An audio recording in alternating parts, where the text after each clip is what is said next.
跟君安搭档，你们磨合了多久才有了默契啊？以尹派小生来挑大梁的一个剧团，王君安的突然离开，让当时剧团的很多计划都停滞了。这个时候，应该说唱了15年花旦的李敏，做出了一个大胆的决定。观众朋友，提到福建的粤剧啊，我经常思考这样2个问题。第一个问题呢，就是如果当年的粤剧皇帝尹桂芳先生没有把粤剧从上海带到福建，那么福建的这块土地上是不是就听不到粤剧了？还有一个问题，那么粤剧呢，在海西的这样的一个闽方言地区，是不是受到了海洋的洗礼？它现在的模样跟原来不一样了呢？带着这样的2个问题，我今天非常高兴地为大家请到了来自福建芳华粤剧团的当家花旦李敏。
芳华粤剧团成立于1946年，是由著名粤剧表演艺术家尹桂芳创建于上海。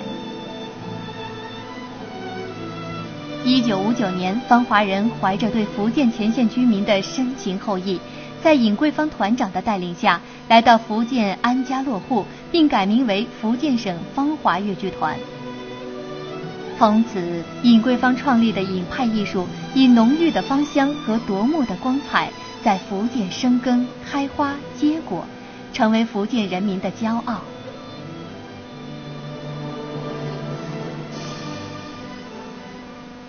李敏，我特别想问你，就是你说当初尹桂芳先生如果没有把粤剧从上海带到福建，咱们设想一下，福建会不会就听不到粤剧了？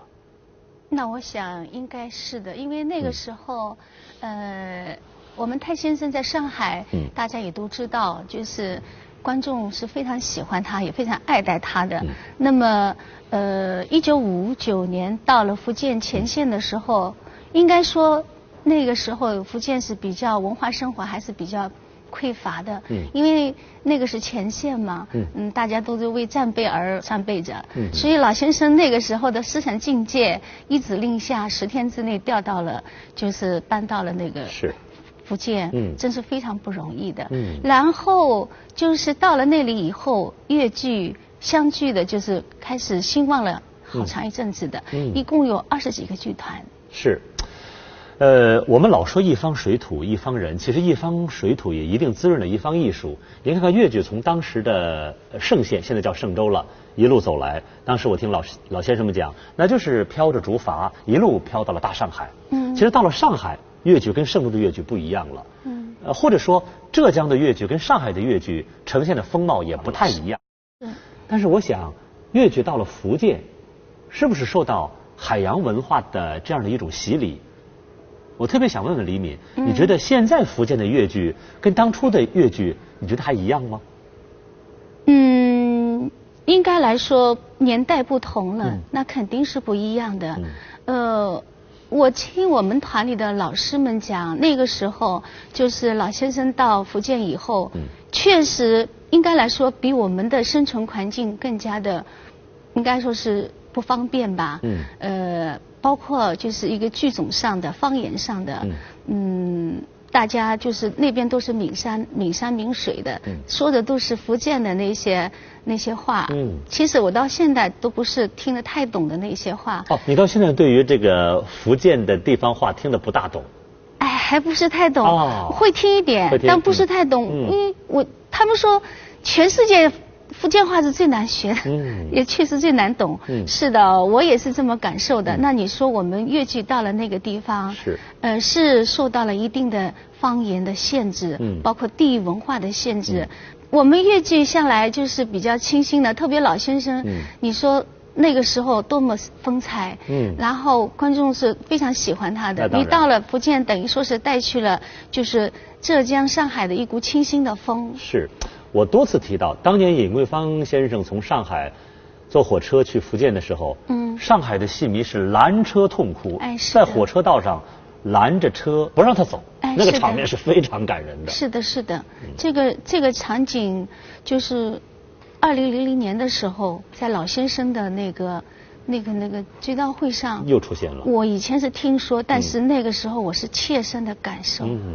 是真的，从海内外自发来的戏迷。哎，对，是，我真的可见的就是影派的艺术，魅力。那你说到了福建那个地方，我们粤剧那个地方，他们还是非常喜欢的。其实粤剧到了福建，跟粤剧在浙江也好，在上海也好，我相信氛围一定是不一样的。所以我特别想问李敏，你们每一次到浙江也好，上海也好去演出，再回到福建，有什么不一样的感觉？心理落差很大。什么落差？这几年还好一点，就是最早的大概90年代初，80年代末的时候，那个时候，老先生不是我们排了几个剧目。然后我们也慢慢的从那个艺校毕业出来，那我跟君安几个人就是我们一个团，到了上海呀、香港啊一些地方演出，包括北京。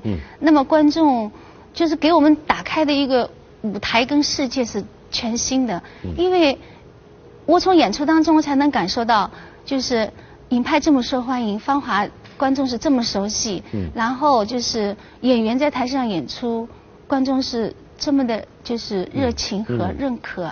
那这个我说实话，早几年就是80年代末90年代初在福建这样的氛围是看不到的。看不到。哎，是，比如说我们在舞台上演出唱青白啊，那个观众，上海的观众因为了解粤剧的，他们会非常懂行的，非常安静的把一段青板唱完了，然后再加以热烈的掌声。那这个在福建这方面，这是非常有差距的，就是很难有共鸣。哎，对，是。那你说作为一个演员，在台上找到这样一种共鸣，找到一种认可后互动是非常需要的，也是非常幸福的。哎，是的，是的。但是李敏说到李敏所唱的流派，其实符号不是特别明显。我一直以为你是王派，其实很长一段时间王派的符号在你身上也不是特别明显，这是什么原因呢？这应该说是，我还是说是在身处在福建，身处在芳华一个特殊的环境之内吧。因为我们小时候我们赴的戏都是芳华的看家剧目，比如说《盘棋索妻》啊，《何文秀》啊，《红楼梦》啊，这些都是那个老先生留下来的，包括后来就是玉蜻蜓是后来创作的嘛，然后后来我唱了王派了。那盘棋索妻，那这个都是就是李金凤老师唱下来的。小的时候我是根据老师这样一个版式一个版式这么教我的啊。那等到那个大起来了，再去香港演出的时候，是有征求过我意见，就是要不要把这个改成王派。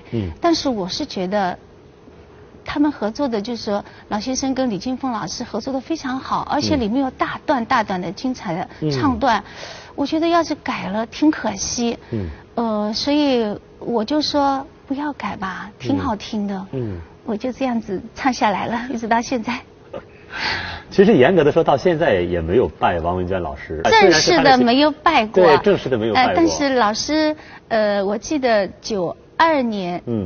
要去香港演出，但是香港方面就是要求演《红楼梦》，那君安是唱影派，那我是唱王派。那个时候他们知道我是唱王派，但是那个《红楼梦》里面我不是王派。君安唱影派，你唱的林黛玉也不是王派。不是王派。那是什么派呢？是廉颇老师专门根据我的嗓音、嗓子为我就是说其实没有按哪个流派来写唱。没有流派，它是根据人物、根据我的声音来写的。那么后来到了香港演出呢，那个时候是特别认可流派的嘛，所以就是要求我能不能唱王派。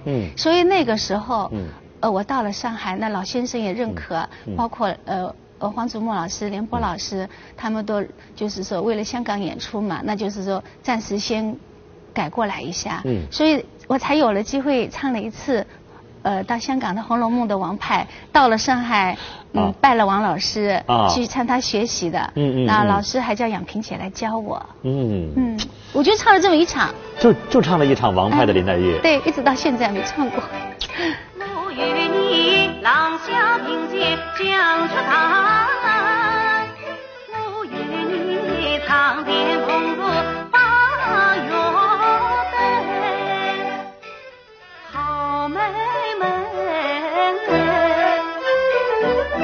此刻园中三已尽，我与你到琴房叫我去问7岁。我故子里边唱林大梦，挥舞金斧配宝牛，恰牛来后跟是宝牛，走了牛叫那金锁配什么？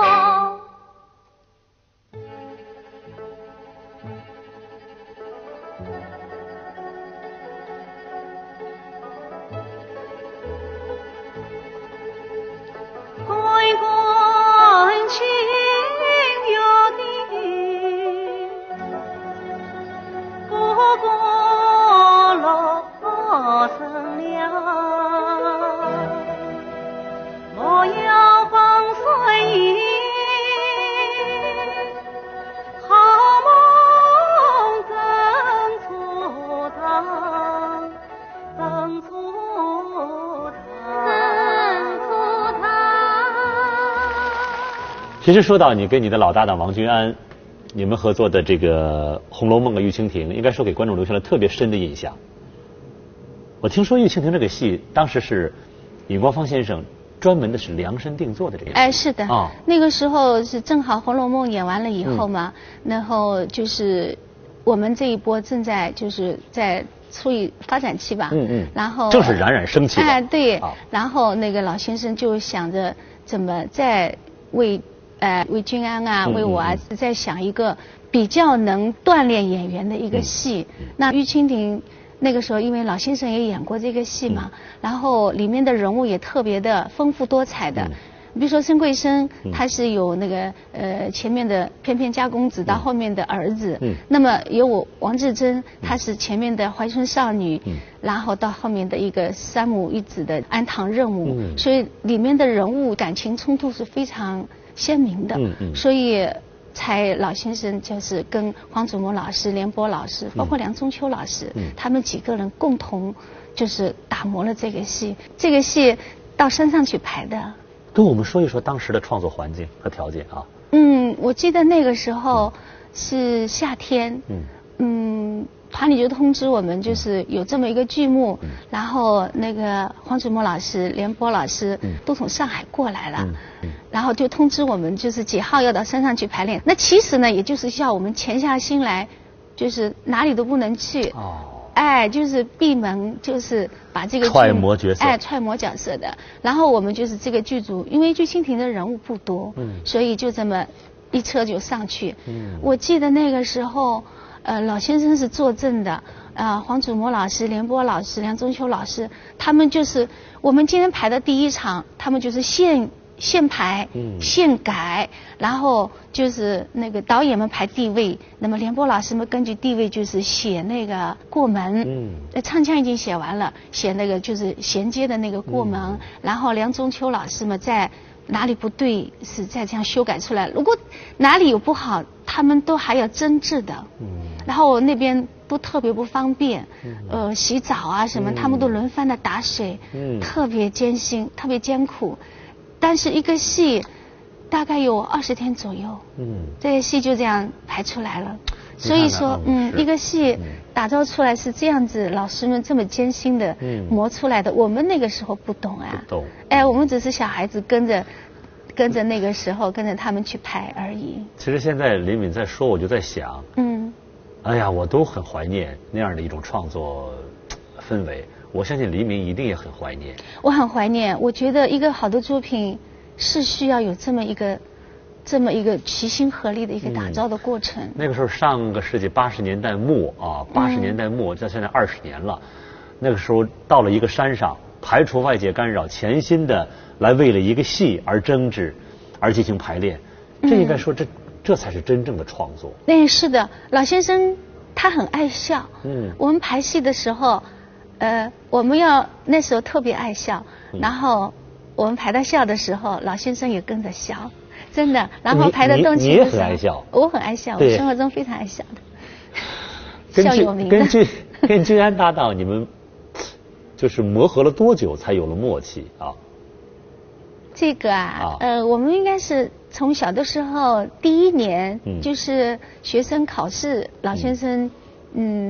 考完了以后，我们俩就在一起了，就一直搭档，那后来，间隔了一段时间，那回来以后还是继续搭档。生活当中是好姐妹吧？好姐妹，好姐妹。但是这个好姐妹，这个搭档，从小的搭档王君安，突然有一天说要走了，你还不知道？是。你不是至少你不是第一时间知道的。是的，那比较意外。为什么？理解他吗？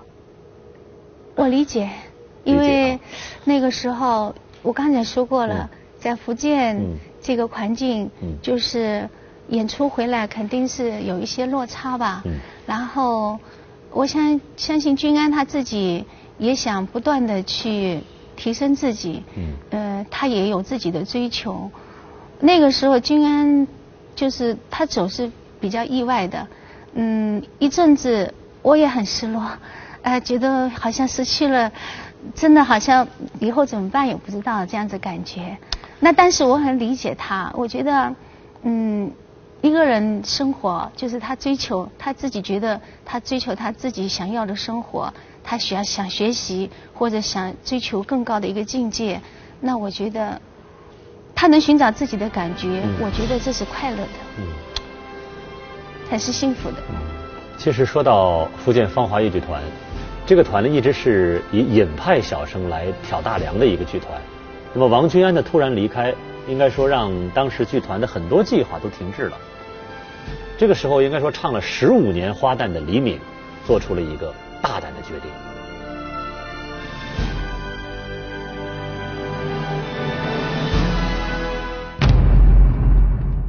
芳华越剧团。这个团呢一直是以尹派小生来挑大梁的一个剧团。那么王君安的突然离开，应该说让当时剧团的很多计划都停滞了。这个时候应该说唱了15年花旦的李敏，做出了一个大胆的决定，拜尹桂芳老师为师，学起了尹派。怎么想的？那个时候，这可是一个跨行当的这样的一个大胆的决定。对于一个已经唱了15年花旦的正在走向成熟的演员来讲，这是很冒险的。是自愿还是无奈之举？有点无奈。无奈。是那个时候君安走了以后，就是我们团里相继的，有一个小生呢改行到了地税局了，还有一个小生呢都很不错的小生，出国了，到加拿大了。就没小生了。所以等于说是一个小生也没有。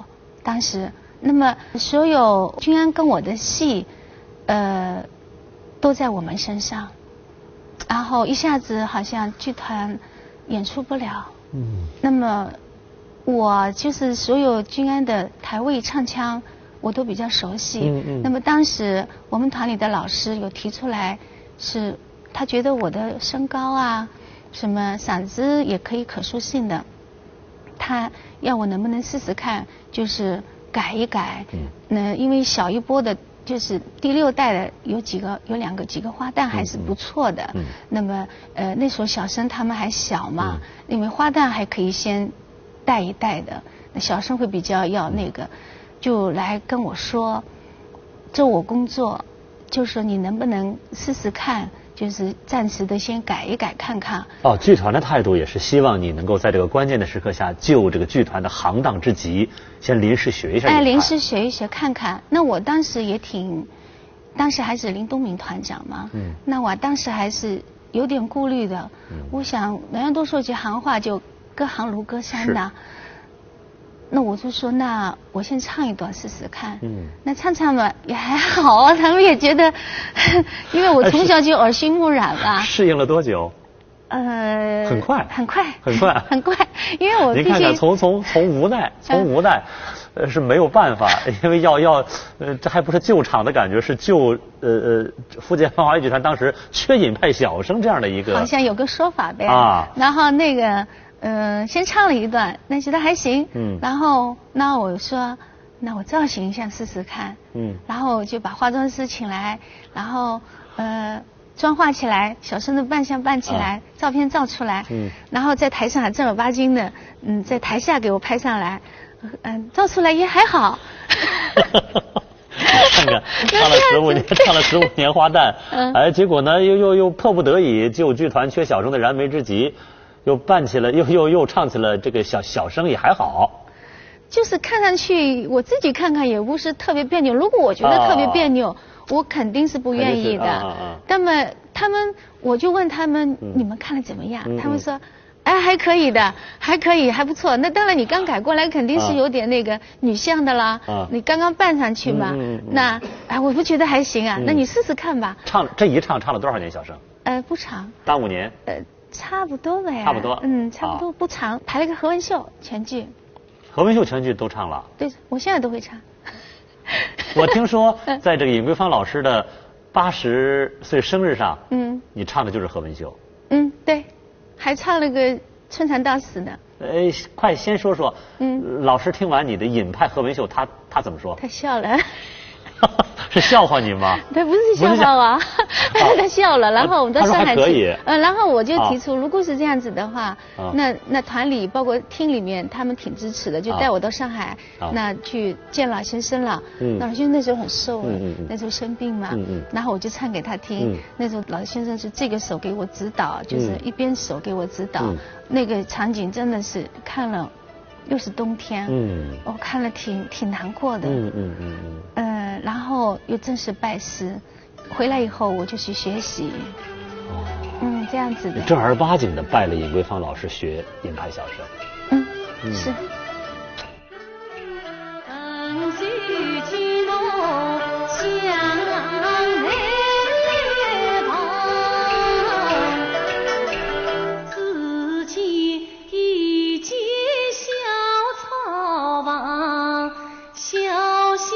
想在草上把父母教育分两旁，三世情香炉中茶，荤素菜用桌上放。一碗下红灯铁当牛，第二碗遇见鱼儿扑鼻香，第三碗下人蘑菇炖豆腐，第四碗菜香端炒茄秧，第五碗姜烧胡桃蓉。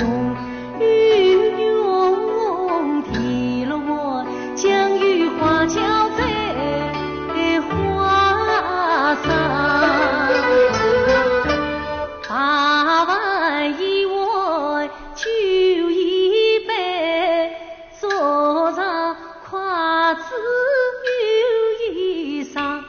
哎呀，看起来故然为我做赛主呢，管家的娘子情长。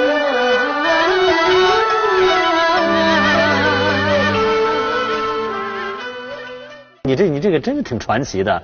你说唱了15年花旦，哎，改尹派小生，哎，尹桂芳先生还觉得也还不错，还收了你这个徒弟，还正儿八经的拜了师。这么唱了3、5年，怎么突然又改回旦角了？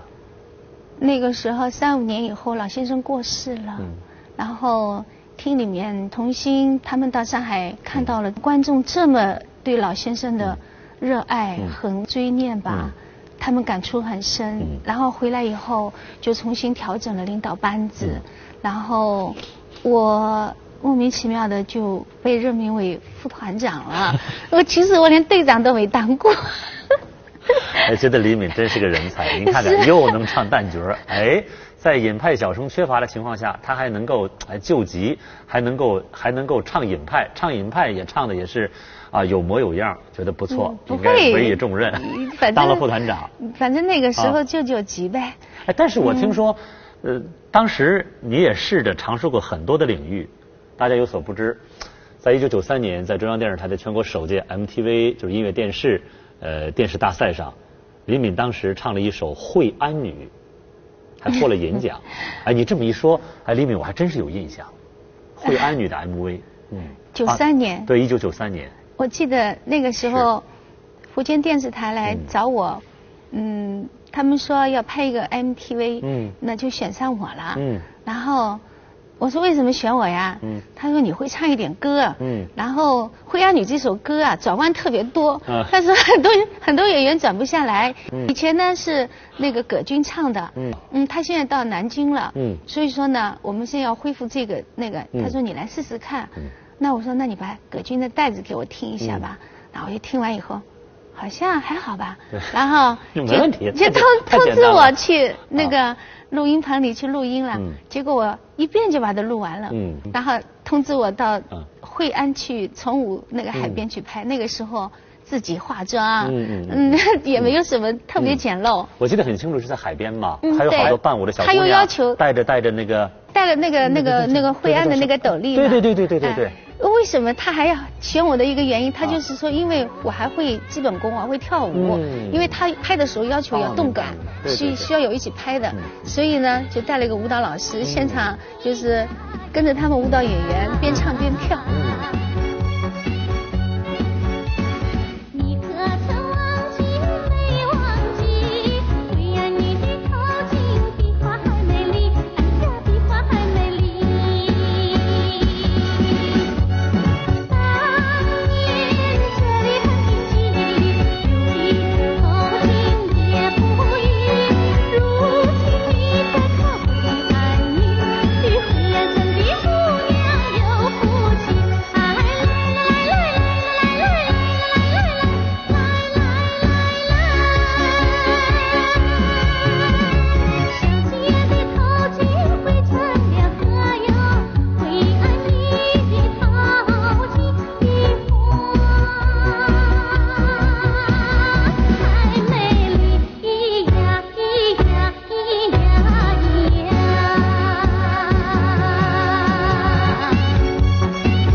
粤剧在福建无论如何都谈不上特别的景气，再加上呢，当时的你们团应该说青黄不接，行当都不全了。你想想，把你一个唱了15年的旦角都给弄成都唱小生去了，并且咱在歌唱方面又有了这么大的一个起色，当时心里有没有动摇过，或者是有过别的想法，想着改行唱歌，离开越剧团，有没有？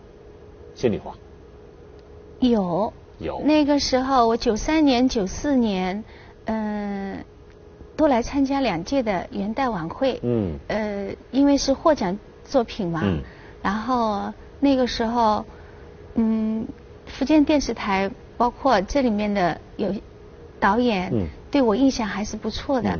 因为那个时候还比较年轻，才20多岁，年轻。对，然后觉得我在唱歌方面还是有点可塑性的，那就是希望我能往唱歌那边发展。那个时候我这个人其实怎么说呢？我觉得唱戏比唱歌要难。那个时候我同意啊。唱戏因为要2个多小时在台上，挺锻炼人的。然后那个时候，居然还没走。我们合作的还挺愉快的。那个时候还想着要拍电视剧啊，排新戏啊，所以反正剧团也对我挺好。所以我没想着走。但是到后来呢，居然一走呢？居然一走，那是挺失落的。那怎么说呢？心里面一下子是找不到方向的。其实我能理解。你想想，居然走了，尽管自己很失落，如果那个时候作为李敏，如果再走了以后，那剧团就后来呢，重新任命了新的领导班子。那我就莫名其妙的当了这个副团长。哇，一下子觉得好像，哎呦，这好像是担子重的不得了，真的从来没。这不是你想争取的，这不是你想要的，就突然。我不喜欢这个当领导，我觉得特别累，所以我就特别。现在其实我从团长位置下来，我还是很理解，就是当团长的人，他们特别辛苦，是，所以一有什么事情，我肯定是全力配合。其实我知道，对，我知道里面就是说，当时你当了副团长，也并不因为你当了副团长，这个剧团的情况就会马上就会变好。其实当时的剧团的情况还是很不好的。不好的，对，那个时候，那个剧院很破烂，然后演出也很少，市场也特别不好。是的。然后省里面领导也很多年不演出了，他们也都不知道芳华还有没有存在。那个就是说应该说是个萧条期。萧条期是非常萧条，非常萧条。我还记得听到了传闻说我们的剧院就是人家想收回去。就是怎么说呢？就是濒临倒闭和解散的边缘了。就是有点这种感觉，虽然没有这么严重，但是确实是有感觉在里面。然后那个时候，我们班子里面几个，大家都是齐心协力的，一门心思的，就希望，首先我不要说全国了啦，要让全省知道芳华还存在着，那就想着法儿的，没有大戏嘛，弄点小戏也好。然后弄一点折子戏或者是联欢的那种性质，让别人知道我们的存在。所以说那个时候芳华就是所有省里面的大庆，包括重点的晚会，我们一场都不能落下。就是怕别人忘了。就怕别人忘，怕领导就是说，这个芳华从来不演出的。那还要资金，还要拨什么？就怕有这种感觉。就是当时剧团的状况非常不好，但是你们特别珍惜，哪怕是一个非常小的演出机会。是的。怕别人忘了。因为就是往往在省里面一些大型晚会，各个院团都会他们参与的。那如果我们芳华不参与，那又是被边缘化了。你说我们这个剧种已经被边缘化了，其实是边缘化了。如果我们的剧团在福建这个地方被边缘化，那不是更悲哀吗？所以每次的重点晚会，包括团拜呀，我们都是跟厅里要求尽量的去争取，然后尽量把它弄得好，让领导觉得不错，还挺美，越剧还挺好听，就这样，然后一步一步的，当时徐省长到我们团里调研，我们全团很振奋的，大家全部穿着团服练功啊，什么那个到我们团来看嘛，那时候剧场很破啊。徐省长给我们拨了第一笔的启动资金，就把芳华剧院盖起来了。那个是我们的工厂啊。然后那个我们又去呼吁一个剧场，然后从那边绕过去就非常远嘛。然后我们就盖了一个桥，然后有市政工程的。是以老先生名字命名的，叫桂芳桥。然后有了这个桥，到了这个剧院，那不是非常方便吗？然后前几年基本上一切都是基础工程建设吧，把这个破烂先给它弄好看一点，然后嘛一些小节目去参与，然后那边嘛去物色剧本，培养小演员。那现在我们第6代也。白老师也知道，也在趋于成熟，也在观众也比较熟悉。那个时候他们艺校出来，确实是需要有一段时间的锻炼过程。那个时候，反正我们就做这些事情。尽管今天李敏说起来还比较轻松，我们还能够非常愉悦的去面对过去。我相信那几年你们心里一定是一种忐忑、小心、不安，甚至是挣扎、困惑都有。都有，是很难受的那几年。是比较难受。但我们全团倒是芳华有一种团队精神。那个时候，是我特别感动的，就是每到关键的时候啊，他们都特别努力，都特别的，就是抱成一团。有一个重要演出，大家都是尽量的去体现。是这种精神，应该是我们就是老先生这一辈传下来的。我们只是在他们身上学到了一点点的皮毛而已，真的。李敏应该说，现在来说，应该说算是也算是福建芳华的老人了，应该算是老人了，因为经历过真是跟福建芳华同呼吸共命运、同甘共苦的这么多年，一直坚守着，一直走过来。经历了那段最艰难的岁月，突然有一天有了转机。我听说李敏特别要感激一个人，这个人就是吴凤花。是。我记得2006年的时候吧，我正在团里面，然后突然间就是接到了绍兴演出公司一个电话，他邀请我去参加粤剧百年万里行。他说是这样子的，我们本来也不认识你的，然后呢是吴凤花向我们推荐你的。我说真的啊？我没想到那么远的地方，阿花还牵记着我，所以我特别感动，所以也特别珍惜这样的机会，所以我就参加了这次的那个百年粤剧万里行。那真的，我非常感谢绍兴市演出公司，给我这么偏远的地方提供这么一个平台，让我去展示，让我去竞技吧，所以我很珍惜，我也很努力。我听说后来有这一次演出，也慢慢的也就带来了好多的机会。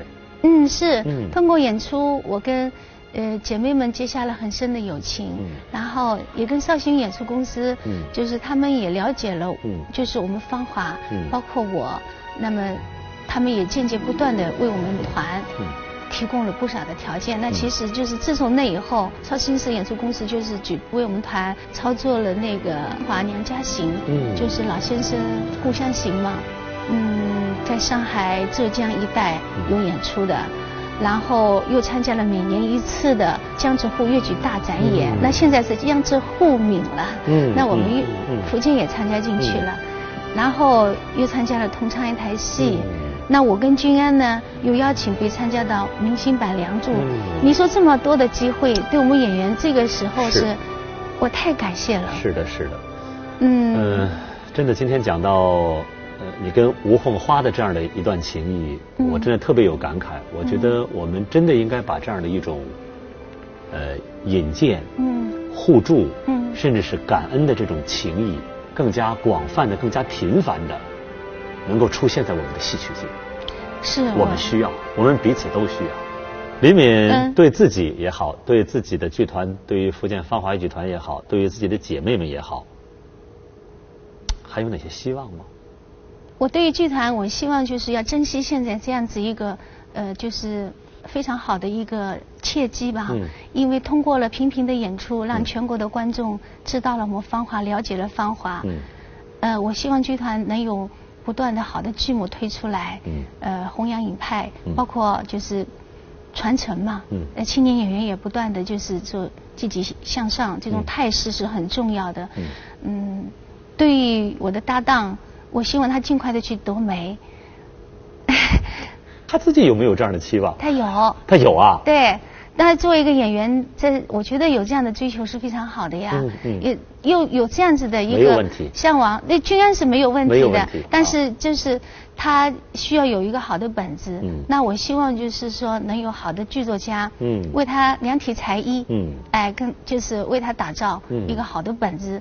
那不管是多美不多美，那他这个年龄段，包括我这个年龄段，都需要有一个比较有分量的角色，呈现给观众吧。或者说，我们在艺术上成熟的阶段，应该有属于自己的一个成熟的作品，对，或者叫代表作，对，留给自己，也留给后人。是要有一点突破的。是，我也期待着有这样子一个好运的降临。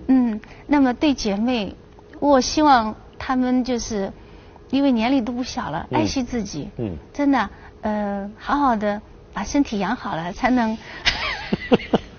我真的是，我觉得身体是第一最重要的。对，真的不要那个就是劳逸结合吧。对，不要太玩命。不要太玩命了。对，身体是最重要的。是，你有好的状态，好的身体，你才能用好的那个去创造角色呀。好的精神，叫精气神去创造角色。对，或者是我可以这么理解。在李敏的生活和舞台上的状态里，不管是生活还是在舞台上，都要快乐。对，都要快乐，心态很重要。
天下一夜别在，想必是莫在明来心在情，心情不该做尼姑，明目错头望他们，事实上坐在屋里的女人。